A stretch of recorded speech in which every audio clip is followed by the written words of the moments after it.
देवगड हापूस आहे त्याचा कुठचेही दर पडता कामा नये याच्यासाठी बाजार समितीची बैठक अधिकाऱ्यांसोबत त्यावेळी पार पडलेली आहे। आणि ज्या पद्धतीने आंबा बागायतदारांसाठी ही तुम्हाला माहिती आहे की डिक्लेअर झालेली जी नुकसान भरपाई ही किरकोळ स्वरूपाची होती, म्हणजे एका झाडामागे 220 रुपये त्या स्वरूपाची त्या ठिकाणी घेतली। त्यानंतर इथले पालकमंत्री मत्स्य विकास मंत्री यांनी आताच प्रेस घेतली की ही स्वतःहून मान्य केलं त्यांनी की ही जी नुकसान भरपाई आहे ती तुटुंबची झाली आहे। मग जर ही तुटुंबची होती तर तुम्ही मुख्यमंत्र्यांना ही डिक्लेअर करायला का दिली? तुम्ही एक मंत्री आहात ना त्या विभागाचे, त्या सरकारमध्ये एक मंत्री आहात। आंबा बागायतदार असतील, काजू बागायतदार असतील, इथल्या सर्व सिंधुदुर्ग जिल्ह्यातील त्या ठिकाणी जेव्हा पहिला मोर्चा निघाला होता त्यावेळी तुम्ही त्या ठिकाणी आला होता आणि चांगल्या प्रकारची मदत आम्ही तुम्हाला मिळवून देऊ असं एक आश्वासन दिलं होतं। आणि त्यानंतर सांगितलं होतं की तुम्हाला परत रस्त्यावर उतरावं लागणार नाही शेतकरी म्हणून, ही जबाबदारी माझी होती। आणि असं असताना सुद्धा 220 रुपये तर पर झाडामागे नुकसान भरपाई डिक्लेअर केली सरकारने। आणि आता तुम्ही म्हणता मंत्री म्हणून सरकारची किती तुटबंदी आहे, तुम्ही का डिक्लेअर करायला दिली? ती तिथेच थांबवली पाहिजे होती आणि भरघोस मदत या ठिकाणी डिक्लेअर झाली पाहिजे होती। आता त्यांनी परत आश्वासन दिलेलं आहे की लवकरात लवकर परत जी डिक्लेअर होईल ती अजून पण झाली नाही आहे। यांच्या मागे काय कारण आहे? ज्यावेळी शेतकरी रस्त्यावर उतरतो त्यावेळी हे फक्त जागे होतात आणि प्रेस घेतात, प्रेस घेण्याशिवाय कुठचाही अजेंडा त्यांचा नाही आहे। आंबा बागायतदारांचा जो नुकसान भरपाई झालेली आहे त्यांचा न्याय देण्याचा त्यांच्याशी काही संबंध नाही। त्यामुळे न्याय देण्यासाठी जी शेतकरी संघटना इथली या ठिकाणी आंबा बागायतदारांनी रस्त्यावर उतरलेले आहेत त्यांच्या पाठीशी आमची संघटना असेल, आमचं सर्व आमचे सिंधुदुर्ग जिल्ह्यातील असतील, रत्नागिरी जिल्ह्यात सुद्धा काल बैठक झाली आणि त्या बैठकीला सुद्धा रत्नागिरी जिल्ह्यातील आंबा बागायतदार, काजू बागायतदार होता, त्यांनी सुद्धा चांगला रिस्पॉन्स त्या ठिकाणी दिलेला आहे आणि ते सुद्धा आता पुढच्या लढ्यामध्ये सामील होणार आहे हे सांगण्यासाठी माने साहेब इथे आलेले आहेत। आणि देवगडच्या शेतकऱ्यांबरोबर ते आहेतच, देवगड असतील, सिंधुदुर्ग जिल्ह्यातील शेतकऱ्यांबरोबर आहेतच, त्याचबरोबर आता रत्नागिरी सुद्धा आपल्या ठिकाणी उतरलेली आहे। काल बाजार समितीची बैठक झाली, आता पुढच्या आठवड्यामध्ये या ठिकाणी राजू शेट्टी साहेबांच्या नेतृत्वाखाली आणि सर्वच जण आम्ही औषध विक्रेत्यांची जी बैठक आहे पुण्यामध्ये त्या ठिकाणी सुद्धा पुढच्या आठवड्यात जाणार आहोत। जे मेन विक्रेते आहेत त्यांच्याशी बैठक आहे आणि त्यांच्याशी सुद्धा सल्लामसलत करून आंबा बागायतदारांना कसा त्या ठिकाणी न्याय मिळेल याचा सुद्धा आढावा त्या ठिकाणी घेतला जाईल। आणि पुढची रूपरेषा ही शेतकरी संघटना जी काय सांगेल, शेतकरी संघटना इथली जी काय सांगाल, आंबा बागायतदार ते जे काय सांगतील, काजू बागायतदार जे काय सांगतील त्या पद्धतीने आम्ही त्यांच्या पाठीशी उभे राहू। या ठिकाणचा लढा आम्ही त्यांच्या पूर्णपणे पाठीशी उभं राहून लढा देऊ। 5,000 रुपये एका झाडामागे म्हणजे 5 लाख रुपये हेक्टरी असा न्याय त्यांना मिळाला पाहिजे। त्याचबरोबर 3,000 रुपये काजू झाडामागे असा न्याय त्यांना मिळाला पाहिजे। ह्या न्यायाबद्दल आम्ही ठाम आहोत आणि असा न्याय मिळाल्याशिवाय आम्ही शांत बसणार नाही। ज्या पद्धतीने राजू शेट्टी साहेबांनी सांगितलं हे सगळं झाल्यानंतर एक दिशा ठरवली जाईल आणि मुंबईमध्ये मोठा मोर्चा काढला जाईल, त्या पद्धतीने आम्ही त्यांच्याबरोबर आहोत। आणि त्याचबरोबर मच्छीमारांचा सुद्धा या ठिकाणी प्रश्न, पारंपरिक जे मच्छीमार आहेत त्यांच्या पाठीमागे सुद्धा आमची संघटना आहे। कालच वैभव नाईक साहेबांनी या ठिकाणी मालवणमध्ये आवाज उठवलेला आहे।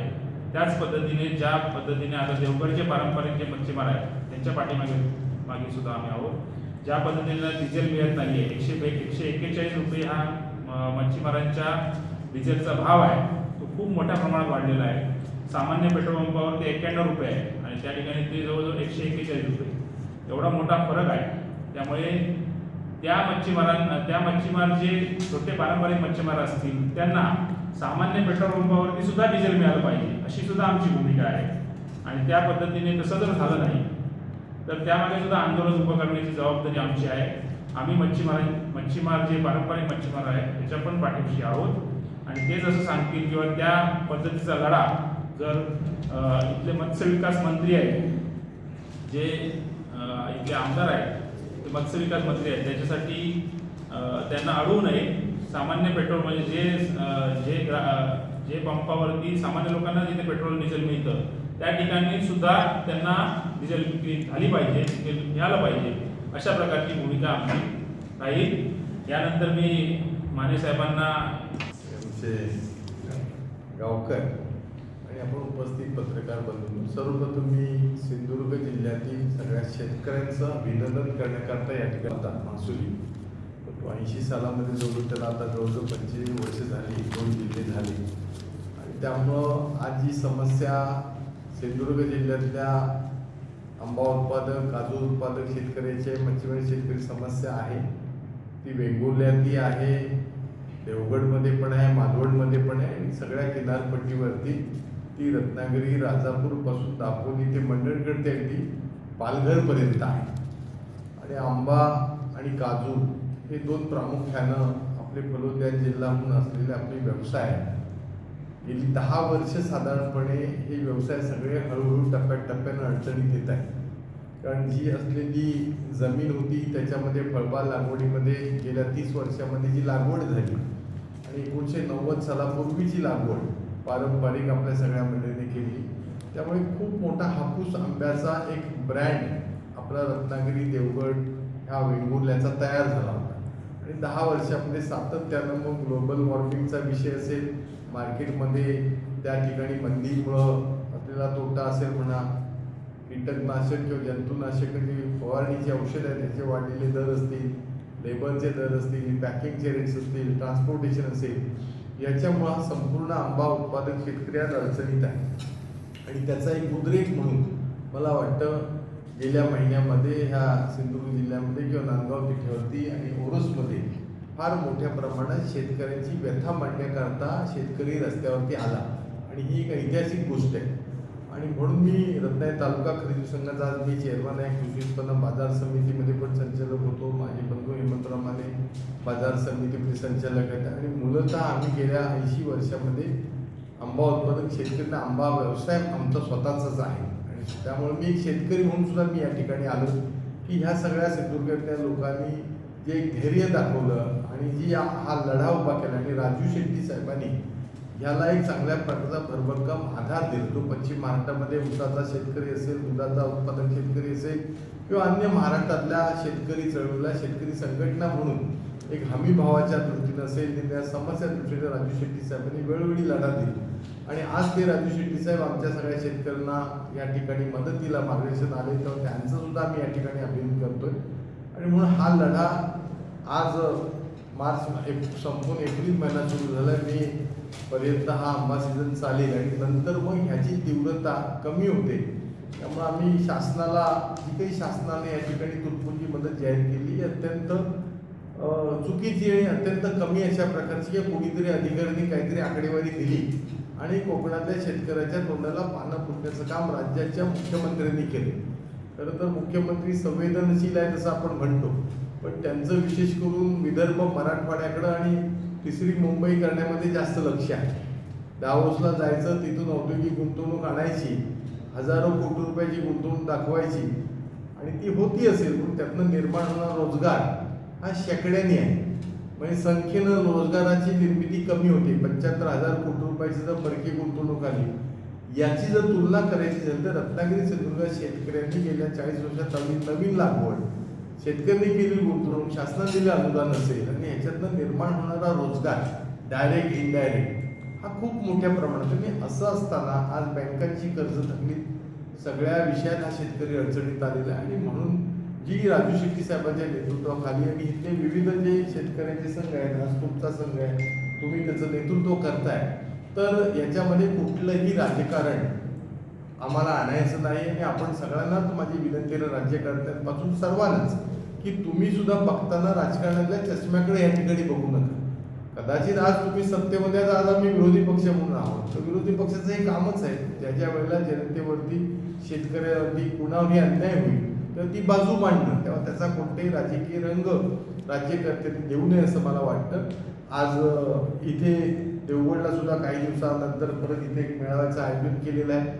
हा लढा तीव्र करत रत्नागिरीमध्ये मंडणगड, दापोलीपासून पालघरपर्यंत शेतकऱ्यांच्या बैठक घेऊन जनजागृती करणं हा आमचा ह्या चळवळीमधला एक प्रामुख्याने आता भाग आहे. आणि एक 4 दिवसानंतर 8 दिवसानंतर पुण्यामध्ये सुद्धा जे औषध निर्माते आहेत, जंतुनाशक, कीटकनाशक, पेस्टिसाइड बनवणारे, त्यांचे मेजर सगळं ऑफिसेस ही पुण्यामध्ये आहेत. त्याचबरोबर पुणे कृषी उत्पन्न बाजार समितीमध्ये सुद्धा आम्ही त्या ठिकाणी जाणार आहोत. कोल्हापूर बाजार समितीमध्ये जाणार आहोत. आवश्यकता वाटली तर अहमदाबादलाही जाऊ.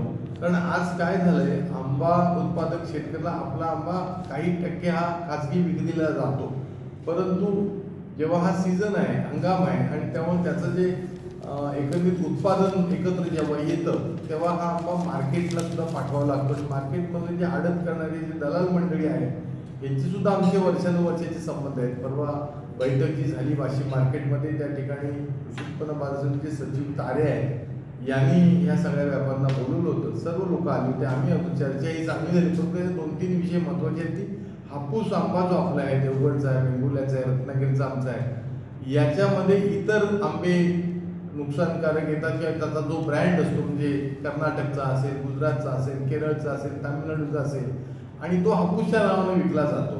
आणि कळत न कळत आमचं असं म्हणणं होतं की तिथला जो दलाल आहे यानं ह्याच्यामध्ये लक्ष दिलं पाहिजे आणि आमच्या आंब्याला चांगल्या प्रकारचा भाव जो येतो आहे, म्हणजे आज ग्राहक चांगला भाव द्यायला तयार आहे. कोणताही रत्नागिरी किंवा देवगड हापूसला ग्राहकाच्या मनात ती इच्छा आहे, परंतु ह्या व्यापारी दलाल यांचं जे साठलोट होतं आणि त्याच्यामध्ये दर पाडण्याचं काम होतं. आज तर हनुमान जयंती 2 दिवसापूर्वी झाली. साधारणपणे पूर्वीच्या काळी गुढीपाडवा, रामनवमी, हनुमान जयंतीला आंबा सीझन मध्यावर यायचा, अक्षय तृतीयेपासून नंतर हा मे महिन्यापर्यंत आंबा सीझन संपायचा. आता देवगडच्या शेतकऱ्यांनी मला असं सांगितलं की बऱ्यापैकी सीझन तुमचा झालाय, पण जो भाव मिळायला पाहिजे होता तो त्याप्रमाणे आपल्याला मिळालेला नाही. म्हणून प्रामुख्यानं ही जी शेतकऱ्यांची आम्ही चळवळ करतो याच्यात कोणतंही राजकारण नाही आहे, आणि त्यामुळं ज्याचं ज्याचं राजकारण असेल त्यांनी आपापल्या घरापुरतं ठेवावं. परंतु शेतकऱ्याची जी व्यथा आहे ही मांडण्याकरता मी सरकारला या ठिकाणी लक्ष वेधण्याकरता साधारणपणे 15 दिवसामध्ये आमचा एक लॉंग मार्च ज्याला आपण म्हणतो तो सिंधुदुर्ग, पालघर पासून सगळा मुंबईमध्ये जाईल. आता तो वर्षा बंगल्यावर न्यायचा, मंत्रालयात न्यायचा की त्याचा तपशील ठरेल. परंतु जर विदर्भातला शेतकरी आंदोलन करतो, पश्चिम महाराष्ट्राला करतो, तेव्हा त्याला झुकतं माप दिलं जातं सरकारकडनं, आणि आम्हाला फक्त कलमाला 225 रुपये दिले जातात. हे अत्यंत चुकीचं आहे. त्यामुळे राज्याचे मुख्यमंत्री देवेंद्र फडणवीस यांना आमची शेतकऱ्यांच्या वतीनं विनंती आहे की आम्ही तुमच्याकडे येण्यापेक्षा तुम्हीच स्वतःहून इथला जो शेतकरी आहे, त्यांचे जे प्रतिनिधी आहेत, यांना बोलून एक सकारात्मक चर्चा करून आता तातडीनं उपाययोजना, म्हणजे जी आम्हाला नुकसान भरपाई तुम्ही दिली आहे 225 रुपये, ही अत्यंत तुटपुंजी आहे, ती आम्हाला नको आहे, आम्ही ती नाकारतोय. ही कोकणातल्या शेतकऱ्याची चेष्टा आहे. आणि त्यामुळं किमान प्रति झाडाला आंब्याच्या 5000 रुपये नुकसान भरपाई, त्याच्यात कुठले निकष, त्याची गाडी आहे, घोडा आहे, त्याच्याकडे मोबाईल आहे, सातबारा किती आहे, हे पाहू नका. कारण अनेक ठिकाणी तुम्ही अनेक योजनांवर कोट्यवधी रुपये खर्च करताय. शक्तीपीठ मार्गाला हजारो कोटी रुपये चालत आहेत. समृद्धीमध्ये अनेकांची समृद्धी झाली. आमची कोकणची समृद्धी कधी होणार? ठाण्याची समृद्धी झाली समृद्धी मार्गात. आता कदाचित ते शक्तीपीठ मार्गात आणखीन कोणाची ती सावंतवाडीपासून विदर्भापर्यंत त्यांची समृद्धी होईल. हे द्यायला जर तुमच्याकडे पैसे आहेत तर आमचं साधं सोपं म्हणणं आहे, एकदा OTS ज्याला आपण वन टाइम सेटलमेंटसाठी एकदा आम्हाला नुकसान भरपाई दिली तर ह्याचा काय फार मोठा आकडा होईल, 5-10 हजार कोटी रुपयाचा आकडा होईल, पण ह्याच्यातून येणारं परकीय चलन, रोजगार एक खूप मोठं अर्थशास्त्र आहे. आणि आम्ही स्वाभिमानी आहोत कोकणातले लोक, त्यामुळे स्वाभिमानाने ही आम्हाला नुकसान भरपाई मिळावी ही करीत आहे, ही प्रामुख्यानं मागणी आहे.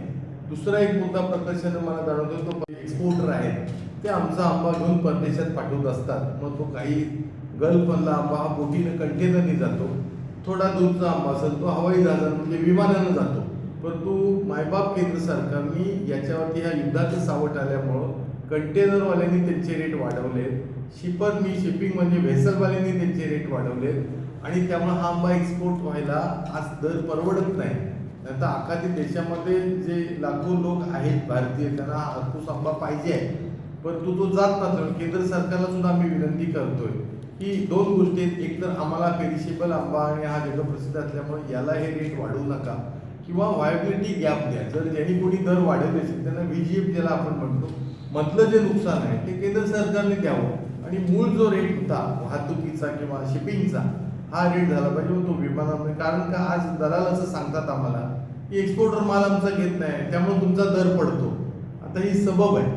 मी तर दलालांना सगळ्यांनाच असं म्हटलं, आमच्या मार्केट कमिटीला सगळ्यांमधून परत माझी विनंती आहे की मुंबईसह MMR रिजनमध्ये पण 8 महानगरपालिका आहेत, मुंबई धरून 8-9, 9 महानगर पनवेलपासून वसई विरारपर्यंत इकडं बदलापूरपासून ते त्या सगळ्या कल्याण डोंबिवली भिवंडीपर्यंत म्हणजे जवळजवळ 5 कोटी लोक महाराष्ट्रातल्या 13 कोटी लोकांपैकी 5 कोटी लोक एका MMR रिजनमध्ये राहतात. सरकारला सुद्धा आमची विनंती आहे याच्याकरता मार्केटिंगचं एक नेटवर्क पणन विभाग फक्त आहे महाराष्ट्राचा. पण ते काय करतात डायरेक्टर ऑफ पणन एक मार्केटिंग पुण्याला बसतात मस्तपैकी SV रूममध्ये. खरं ह्या त्यांचं प्लॅनिंग आहे सरकारने करणं गरजेचं आहे. जसं आज पश्चिम महाराष्ट्र दूध मुंबईच्या कानाकोपऱ्यात गल्ली सोसायटीपर्यंत जातं. मग आंब्याच्या विक्री करता नुसतेच दलाल राहण्यापेक्षा डायरेक्ट ऑफ मार्केटिंग या कृषी विभागानं सुद्धा याचं पूर्व प्लॅनिंग करणं गरजेचं आहे. ओव्हरऑलच आज शेतकरी बँकांची कर्ज गेली 10 वर्षात पुनर्गठनाचा विषय तसाच प्रलंबित राहिला आहे. यांची कॅश क्रेडिट आहे आंब्याची त्याच्यातही सरकारने काही लक्ष दिलं आहे. असे सगळे अनेक विषय याच्यामध्ये आहेत. हळूहळू टप्प्याटप्प्याने आम्ही घेतोय आणि त्यामुळं सगळ्यात मोठं म्हणजे चलो मुंबईचा नारा हा आता आमचा आहे. त्यामुळे हा लढा आमचा तीव्र राहणार आहे. माझी सगळ्यांना विनंती राहील जो आंबा उत्पादक शेतकरी जो काजू उत्पादक शेतकरी आहे यांनी या लढ्यामध्ये पक्षविरहित भूमिका घेऊन या लढ्यामध्ये एकत्र यावं अशी आमची या निमित्तानं सगळ्यांना विनंती आहे. डिझेलच्या बाबतीतला सुद्धा आता विषय सुशांतनी सांगितला तर मत्स्य व्यवसाय मंत्री इथं आहेत त्यांनी हा विषय आधीच घ्यायला पाहिजे होता. परंतु आता अडचण आहे आई येऊ घालीन आणि बाप पीक मागू देईना. म्हणजे इकडे 142 रुपयाचं डिझेल करायचं ते त्याला परवडत नाही. त्याला सांगायचं तुला 25 रुपये परतावा रिइंबर्समेंट करू म्हणजे तरी 140 25 गेले तरी 115 रुपये झाले आणि 91 रुपये आज डिझेल पंपावरती आहे ते त्याला घेऊ द्यायचं नाही. म्हणजे एक प्रकारे कोणती करायची पण तो पारंपरिक म्हणजे कोणी जो मच्छीमार हा मच्छीमार त्या व्यवसायात सुद्धा परकीय चलन आपल्याला मिळतं. त्याच्याही बातम्या येतात कोळंबी निर्यात एवढी झाली तेवढी झाली. मग कोळंबी निर्यात एवढी झाली बक्षीस तुम्ही घेताय तर आमचा जो कोळंबी पकडणारा मच्छीमार आहे त्याला डिझेल तुम्ही देत नाही. असे अनेक विषय आहेत. कारण मच्छीमार बांधवांना सुद्धा माझी विनंती राहील की आंबा उत्पादक शेतकऱ्यांना हो राजू शेट्टी साहेब येणार आहेत. आम्ही रत्नागिरीमध्ये पण मच्छीमारांची एक बैठक घेणार आहोत आणि इथे सुद्धा देवगडमध्ये सुद्धा मच्छीमारांची एक बैठक घेणार आहोत. तो कार्यक्रम काही ह्या 8-15 दिवसात सगळा होईल. परत एक मोठ्या मेळाव्याला आम्ही रत्नागिरीला पण मेळावा घेतोय. असेच प्रत्येक जिल्ह्यात होतील आणि हे निव्वळ शेतकरी संकटात आहे. शेतकऱ्याला जनजागृती करणे आणि त्याला एक पाठबळ देणं ही आमची याच्यामागची भूमिका. धन्यवाद.